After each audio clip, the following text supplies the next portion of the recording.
Assalamualaikum warahmatullahi wabarakatuh. Salam sejahtera bagi kita semua. Bapak Ibu penilai dalam sertifikasi dosen gelombang 1 tahun 2025 yang kami hormati.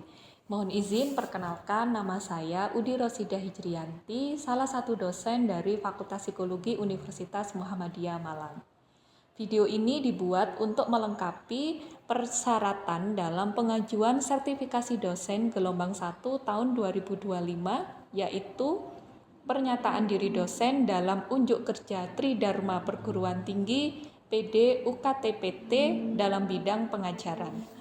Pada kesempatan kali ini, mata kuliah yang akan saya jadikan sebagai contoh dalam video pembelajaran adalah salah satu mata kuliah wajib Kurikulum 2021 di Fakultas Psikologi Universitas Muhammadiyah Malang, yaitu mata kuliah Psikologi Keluarga dan Pernikahan. Mata kuliah ini terdiri dari 2 SKS yang disampaikan dengan metode Delivery Interaction and Assessment dalam proses pembelajaran yang ada di kelas secara offline maupun secara online. Deskripsi singkat mata kuliah ini yaitu bertujuan untuk memberikan pemahaman tentang konsep-konsep keluarga dan perkawinan yang harmonis dalam perspektif psikologi dan Islam, kemudian tahapan perkembangan keluarga, bentuk-bentuk keluarga, isu-isu kontemporer kasus-kasus dalam keluarga, dan intervensi permasalahan keluarga.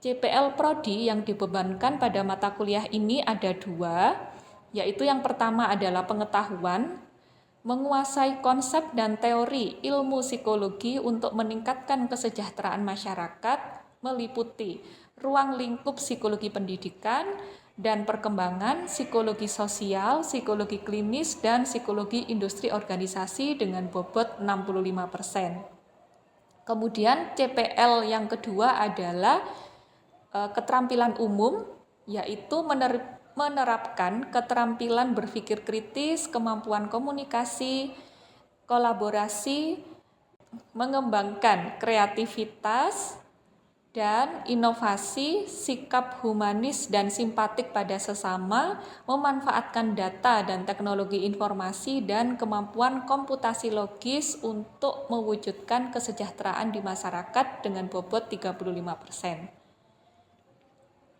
Selanjutnya, untuk CPMK adalah mahasiswa mampu memahami konsep dan teori psikologi keluarga dan perkawinan yang harmonis dalam perspektif psikologi dan Islam, tahapan perkembangan keluarga, ketahanan keluarga, well-being keluarga, bentuk-bentuk keluarga, ragam intervensi keluarga, dan memiliki keterampilan mengidentifikasi, menganalisis, mengkritisi, dan mengevaluasi isu-isu kontemporer, permasalahan dalam keluarga dan perkawinan, berdasarkan sikap kreatif, inovatif, humanis, dan simpatik kepada sesama dengan memanfaatkan data dan teknologi informasi untuk mewujudkan kesejahteraan.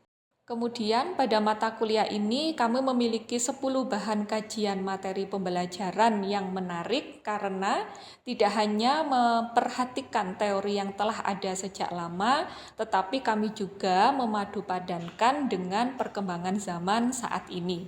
Antara lain, pokok bahasannya adalah yang pertama, konsep keluarga dan perkawinan yang harmonis dalam perspektif psikologi, kemudian keluarga sebagai sistem, selanjutnya tahapan perkembangan keluarga, lalu konsep keluarga dan perkawinan yang harmonis dalam perspektif Islam, kemudian ketahanan keluarga, selanjutnya bentuk-bentuk keluarga dan isu-isu kontemporer keluarga, lalu yang ketujuh perencanaan perkawinan yang kokoh, kemudian parenting, anak usia prasekolah, usia sekolah, remaja maupun anak dengan disabilitas, lalu yang ke-9 identifikasi permasalahan keluarga dan perkawinan, serta yang terakhir adalah intervensi permasalahan keluarga menggunakan konseling perkawinan, konseling keluarga, dan terapi keluarga. Lalu referensi yang kami gunakan dalam mata kuliah psikologi keluarga dan pernikahan ini ada cukup banyak. Yang pertama adalah draft buku karya saya sendiri yang akan terbit pada tahun 2025 ini oleh Sonpedia Press dengan judul Psikologi Keluarga Kontemporer, Dinamika, Tantangan, dan Intervensi di Era Digital. Adapun daftar isi dari buku tersebut terdiri dari 8 bab, yaitu yang pertama adalah bab 1 tentang konsep dasar psikologi keluarga, kemudian bab 2 tentang struktur dan tipe keluarga kontemporer, lalu yang bab 3-nya tentang dinamika relasi dalam keluarga, kemudian bab 4 perkembangan individu dalam konteks keluarga, bab 5 tentang krisis dan konflik dalam keluarga, bab 6 tentang kesehatan mental dalam keluarga, bab 7 tentang pendidikan, nilai dan budaya dalam keluarga, dan bab 8 tentang tantangan keluarga di era digital dan globalisasi. Buku ini saat terbit nanti bisa diakses bukan hanya oleh mahasiswa Universitas Muhammadiyah Malang, tetapi juga bisa diperjualbelikan oleh masyarakat umum, khususnya mahasiswa yang berasal dari universitas lain. Selanjutnya, untuk referensi ada buku-buku maupun artikel ilmiah tentang psikologi keluarga dan perkawinan yang telah lebih dulu ada, khususnya yang berasal dari mancanegara atau internasional dan juga yang berasal dari Indonesia. Kemudian saat mengajar, biasanya dosen mengaitkan dengan penelitian-penelitian yang telah dilakukan oleh dosen pribadi dan kolega yang bisa diakses melalui Google Scholar dosen. Selanjutnya juga bisa menggunakan video-video pembelajaran yang berasal dari channel YouTube milik pribadi dosen. Materinya di situ bisa diakses dan dipelajari secara berulang kali pada channel YouTube tersebut. Kemudian pada mata kuliah ini, pada aspek penilaian terdapat beberapa poin yang terbesar, yaitu memang di UTS dan UAS sebesar 35%, selanjutnya 30% yang lainnya dibagi menjadi presensi kehadiran sebesar 10%, tugas individu dan keaktifan 10%, serta tugas kelompok juga 10%. Untuk metode yang digunakan dalam mata kuliah ini ada discovery learning, kemudian ada presentasi kelompok, case study, games, dan juga problem based learning. Selanjutnya adalah contoh video pembelajaran yang akan dilakukan dalam proses offline atau secara luring dalam kelas tentang intervensi dalam keluarga dan pernikahan. Bismillahirrahmanirrahim. Assalamualaikum warahmatullahi wabarakatuh. Waalaikumsalam warahmatullahi wabarakatuh. Kita kembali ya hari ini. Bagaimana kabarnya? Alhamdulillah. Sehat? Alhamdulillah. Insya Allah kalau satu kamu berarti sehat fisiknya ya. Iya. Mentalnya bagaimana?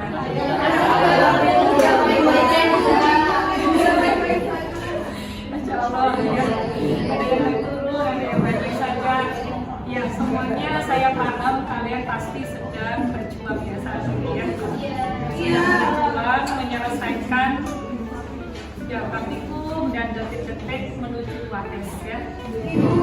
Ya baik, saya sangat memahami, tinggal sedikit lagi ya perjuangan kalian, jadi tetap dijaga kesehatannya, jaga dirinya baik-baik begitu ya.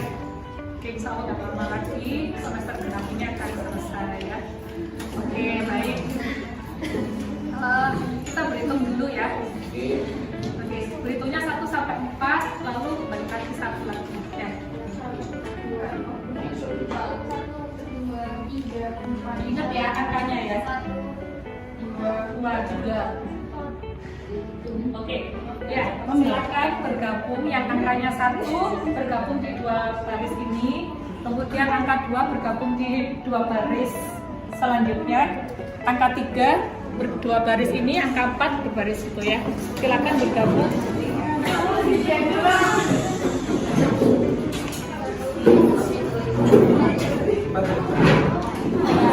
Angka 1 di 2 baris ini, angka 2 baris itu. Nomor 1 kasih nomor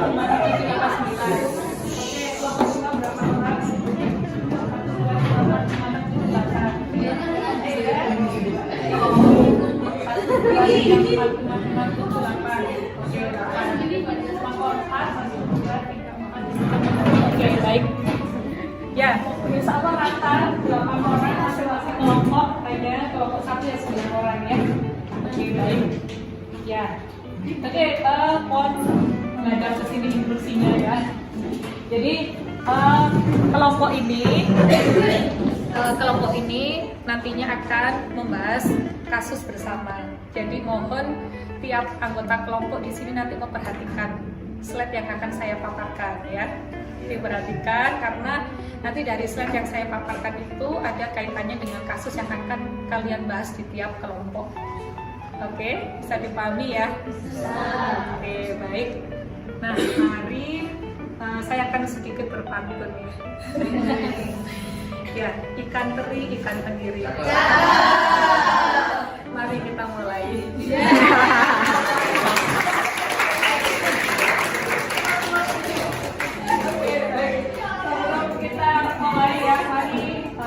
Baiknya kita awali dengan berdoa terlebih dahulu supaya diberikan ilmu yang bermanfaat dan insya Allah bisa diaplikasikan dalam kehidupan sehari-hari. Baik, mari kita awali dengan berdoa terlebih dahulu. Berdoa, dipersilakan.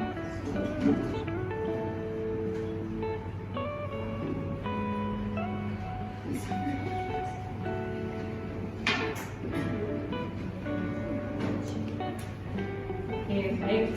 Ya. Karena ini pagi hari saya ingin mengecek konsentrasi kalian. Ya? Kata kuncinya adalah dosen berkata. Bila dosen berkata, pegang hidung, ya, pegang pipi, pegang mulut, gitu ya. Nah, dosen berkata pegang hidung, ya. Dosen berkata pegang pipi. Ya, gitu ya. Kalau saya ulangi ya, seperti itu ya. Ya. Dosen berkata pegang pipi. Dosen berkata pegang hidung. Dosen berkata pegang telinga. Pegang dahi. Iya. Oke, kalau berarti apa dulunya? Kalau tidak ada kata dosen berkata. Oke, gitu ya.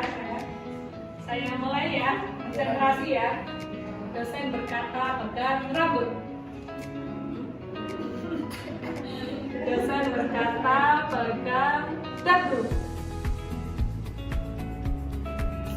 Dosen berkata pegang lengan.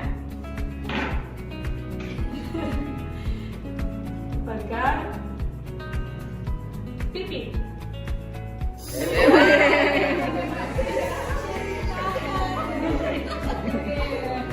Lagi. Dosen berkata pegang perut. Dosen berkata pegang telinga. Dosen berkata pegang tangan. Iya. Pegang hidung. Oke, semuanya sudah konsentrasi ya.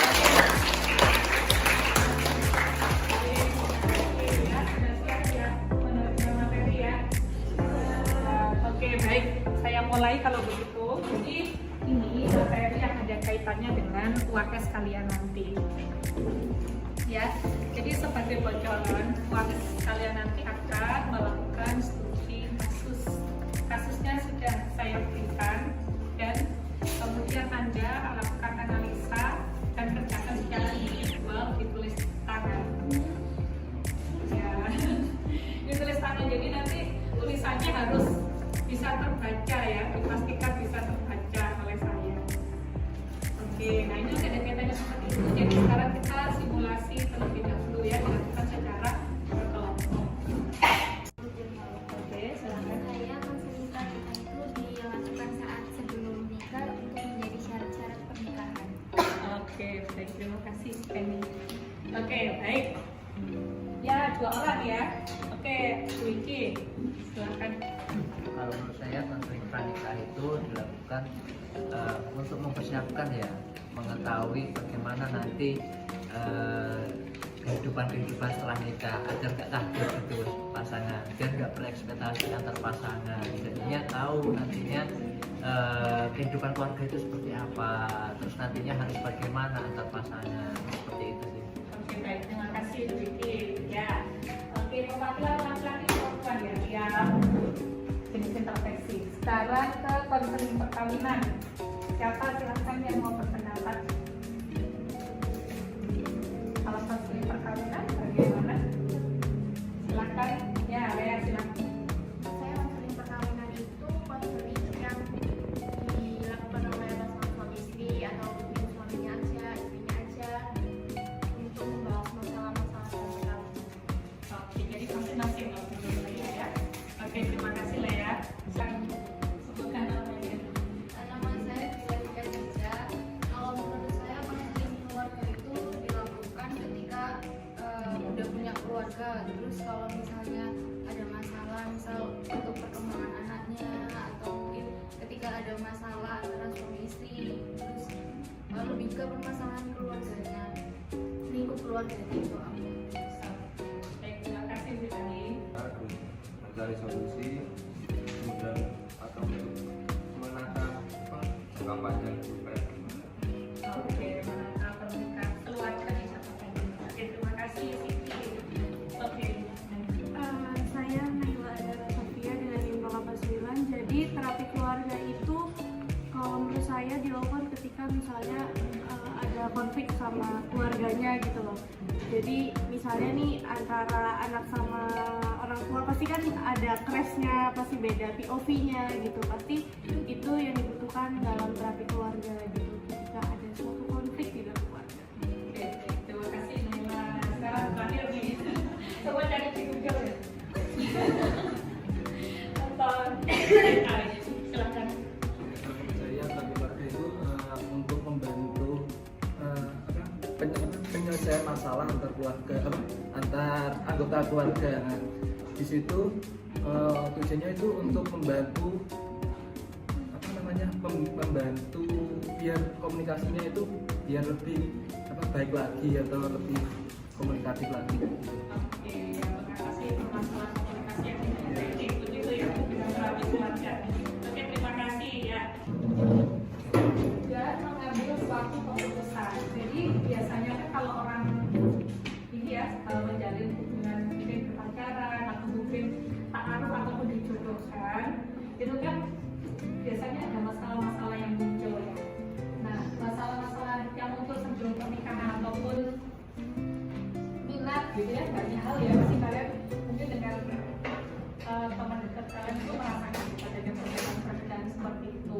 Tetapi kalian ingin melanjutkan hubungan ini sampai dengan pernikahan, sesuatu masalah dan mengambil suatu keputusan, serta memiliki komitmen terhadap hubungan, menambah pengetahuan agama, medis, psikologis, fisiologis, seksual, ekonomi, dan sosial sehingga mencapai sebuah keluarga yang keadilan, mawaddah, warahmah.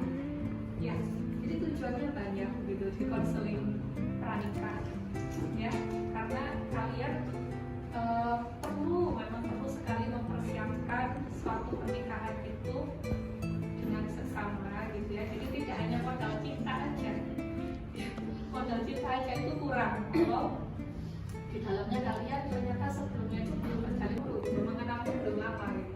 Kayak ada fenomena-fenomena ta'aruf ya atau perjodohan itu kan mungkin rentang perkenalannya itu kan masih sebentar.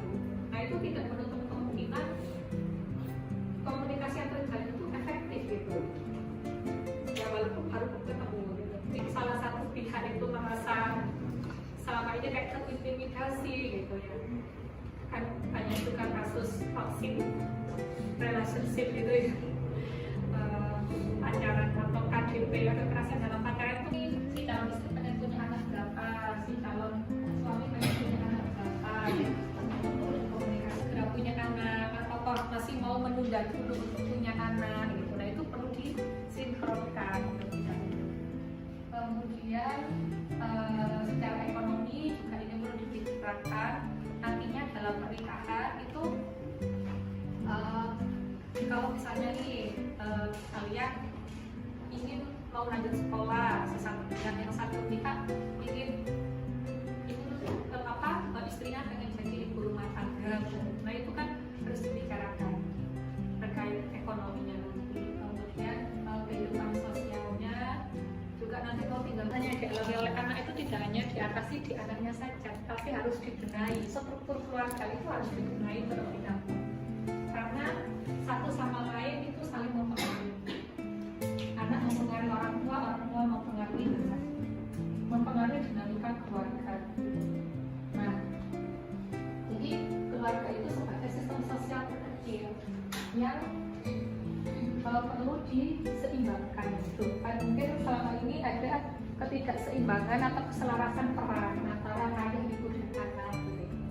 Nah, terapi keluarga ini levelnya memang permasalahannya lebih kompleks dibandingkan konseling keluarga. Di dalam terapi keluarga itu nanti jenisnya banyak.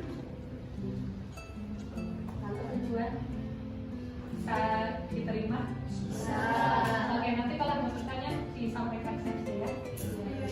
Oke, baik, kita lanjutkan ke fokus perhatian.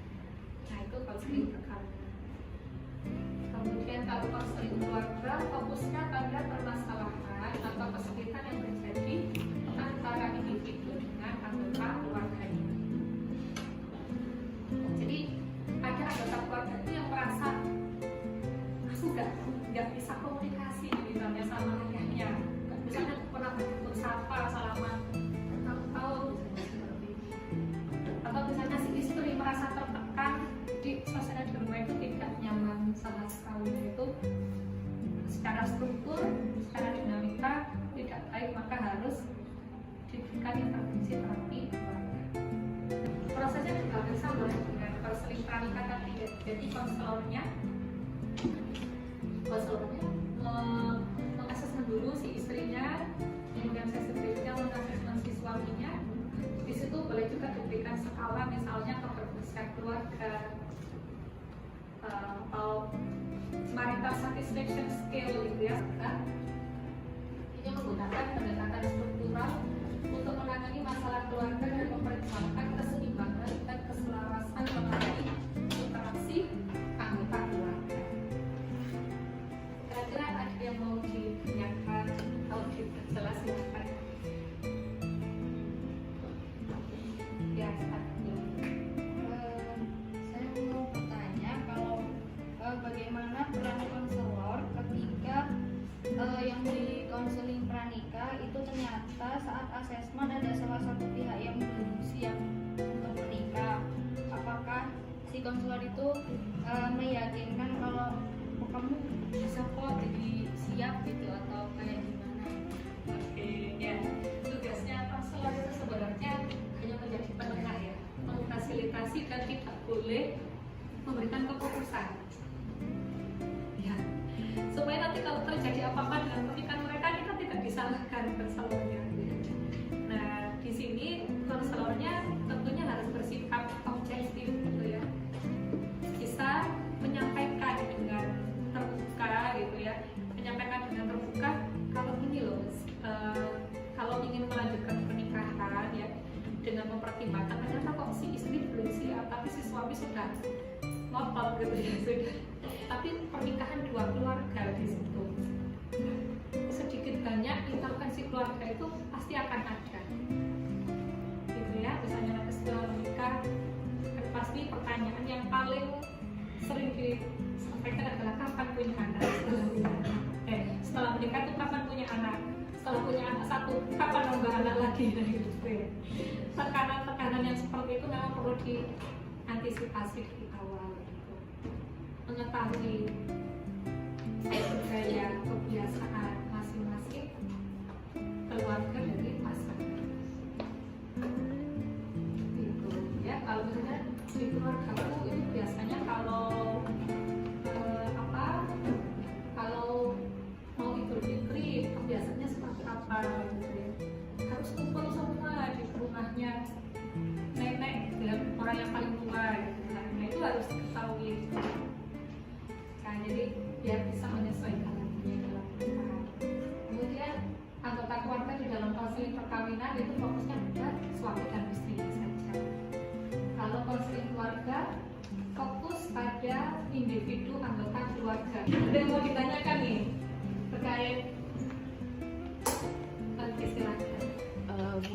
Saya mau bertanya sama si konseling pranikah. Itu kan Ibu tadi bilang kalau misalkan ada nih perbedaan tradisi atau adat misalkan di antara keluarga itu. Nah, itu misalkan untuk konseling pranikah, misalkan kayak beda banget itu. Itu apakah tetap tuh psikolog jadi cuma penengah aja atau mungkin memberikan solusi, cara penyelesaiannya itu kayak gimana? Oke, iya bisa. Jadi konselornya di situ memang bisa juga memberikan solusi, dan kita setelah mempertimbangkan dari segi sisi dan kemudian menanyakan sudah melakukan langkah apa aja untuk konsolidasi kedua belah pihak. Kalau misalnya ternyata solusi yang dilakukan selama ini belum efektif, ya si konselor boleh juga memberikan solusi, kan boleh ya, tetap menggunakan keterampilan dalam konseling itu tetap dilakukan, boleh memberikan nasihat itu seperti itu boleh, tapi untuk keputusan akhir tetap dikembalikan ke pasangan tersebut, boleh ya, bisa terjawab. Oke, baik. Ada lagi, silakan. Belum ada? Belum ada. Oke, apakah sudah siap untuk membahas diskusi kasusnya? Oke. Ikan cepat, ikan gabus. Lebih cepat, lebih bagus.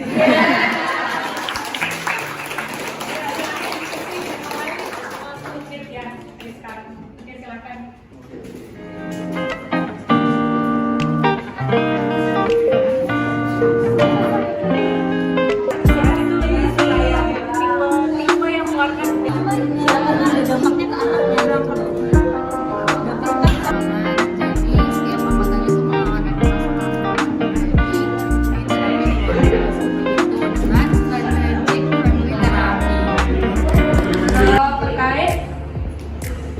Penjelasan, identifikasi permasalahan, konseling perkawinan, dan contoh kasus studi dan contoh case study-nya. Kemudian permasalahan untuk konseling keluarga dan terapi keluarga beserta case study-nya ya. Itu yang memang materi yang perlu saya sampaikan.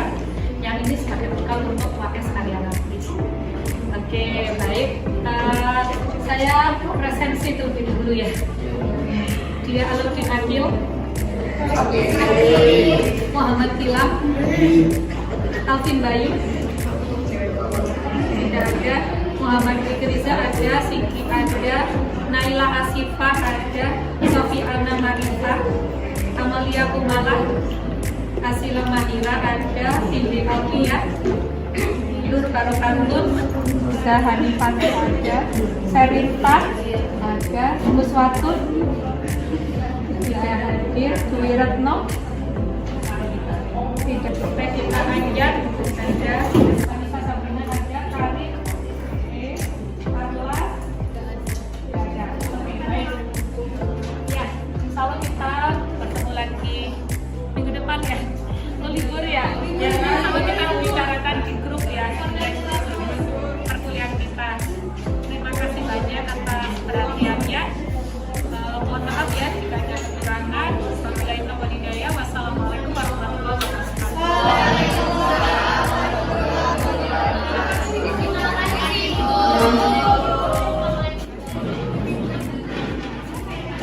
Sekian video pembelajaran dalam mata kuliah Psikologi Keluarga dan Pernikahan pada program studi Psikologi Universitas Muhammadiyah Malang. Semoga bisa menjadi bahan pertimbangan baik dalam proses pengajuan sertifikasi dosen gelombang 1 tahun 2025. Terima kasih banyak. Wassalamualaikum warahmatullahi wabarakatuh.